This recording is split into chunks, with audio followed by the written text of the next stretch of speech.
Bismillah, la louange est à Allah, nous le louons, implorons son aide et lui demandons pardon, et nous nous protégeons auprès de lui du vice de nos personnes et de nos mauvaises actions. Celui qu'Allah guide, point d'égarement pour lui, et celui qui l'égare, point de guider pour lui. Et je témoigne qu'il n'y a pas de divinité digne d'être adorée si ce n'est Allah l'unique. Et je témoigne que Muhammad sallallahu alayhi wa sallam est son esclave et messager. Nous continuons, Inch'Allah, avec les notions indispensables pour chaque musulman. La dernière partie, la sixième partie, dans laquelle nous allons parler des piliers de l'islam ainsi que des péchés capitaux. Donc les piliers de l'islam, ils sont au nombre de 5. Le premier pilier, il faut attester que nul n'est en droit d'être adoré si ce n'est Allah et que Muhammad est le messager d'Allah. Deuxième pilier, accomplir la prière. Troisième pilier, s'acquitter de la zakat. Quatrième, jeûner le mois de Ramadan. Cinquième, accomplir le pèlerinage à la Mecque pour qui on a les moyens physiques et matériels. Le prophète sallallahu alayhi wa sallam a dit, donc il a été rapporté de manière authentique par Abu Abdurrahman Abdallah ibn Omar ibn al-Khattab radiallahu anhu, que le prophète sallallahu alayhi wa sallam a dit: l'islam est bâti sur 5. L'attestation que nul n'est en droit d'être adoré si ce n'est Allah et que Muhammad est le messager d'Allah, l'accomplissement de la prière, l'acquittement de la zakat, le pèlerinage à la Mecque et le jeûne du mois de Ramadan. Ce hadith est rapporté par les imams Al-Bukhari et Muslim. Et l'expression, l'attestation que nul n'est en droit d'être adoré si ce n'est Allah et que Muhammad est le messager d'Allah, désigne la croyance en Allah, c'est-à-dire la croyance avec conviction en Allah et en son messager. Et on trouve, selon la version de Muslim, l'islam est bâti sur 5 piliers. Le premier pilier, unifier Allah, dans la version de Muslim. Et dans une autre version, unifier Allah et renier toute autre divinité que lui. En ce qui concerne l'accomplissement de la prière, eh bien, il y a un hadith rapporté par l'imam Muslim que le prophète sallallahu alayhi wa sallam a dit: entre l'individu d'une part et la mécréance et le polythéisme d'autre part, il y a le délaissement de la prière.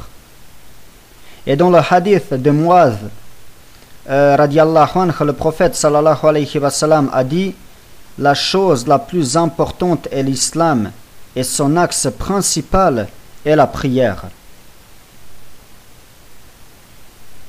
Ce hadith est rapporté par l'imam At-Tirmidhi qui a dit que ce hadith était bon.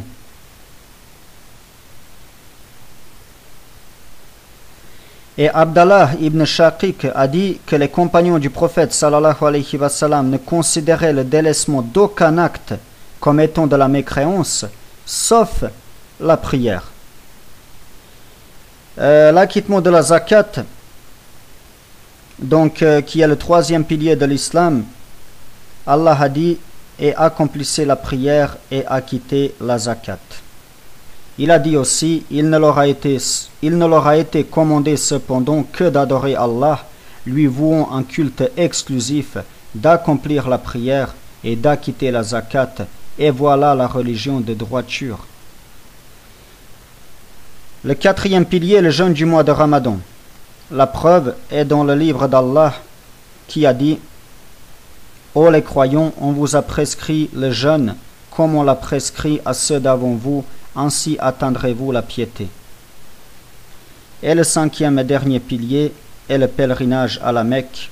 Allah a dit: et c'est un devoir envers Allah pour les gens qui ont les moyens d'aller faire le pèlerinage à la maison, et quiconque ne croit pas, Allah se passe largement des mondes. Donc ça, c'est des piliers de l'islam. Et maintenant, on va voir de l'autre côté des péchés. Il y a beaucoup de péchés, mais on va citer uniquement les péchés capitaux. Le prophète sallallahu alayhi wa sallam a dit, comme a dit Abu Huraira radiallahu anhu dans un hadith rapporté par Al-Bukhari et Muslim: Dans la religion de l'islam, il y a 7 péchés capitaux.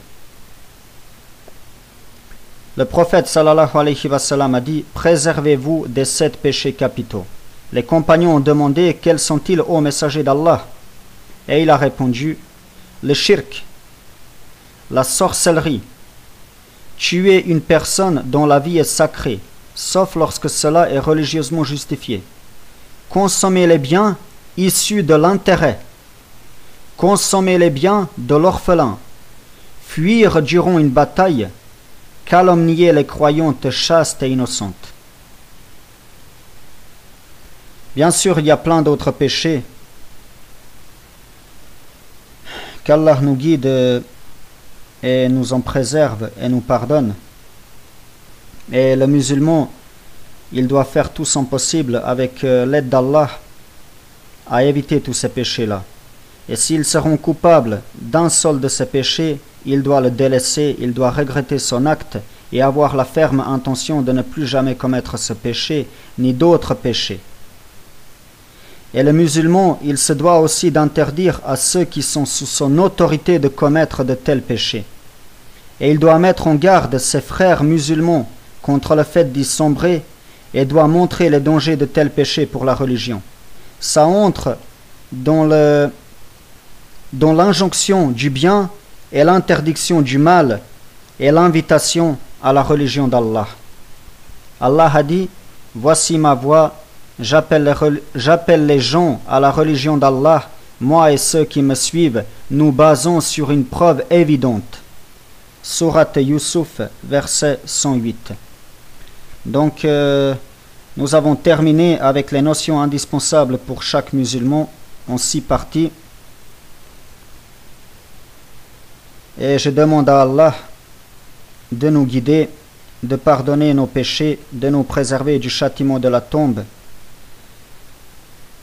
de l'enfer et de nous faire entrer au paradis. Amin. Subhanaka Allahumma bihamdik, ashhadu an la ilaha illa ant, astaghfiruka wa atubu ilayk. Assalamu alaikum wa rahmatullahi wa barakatuh.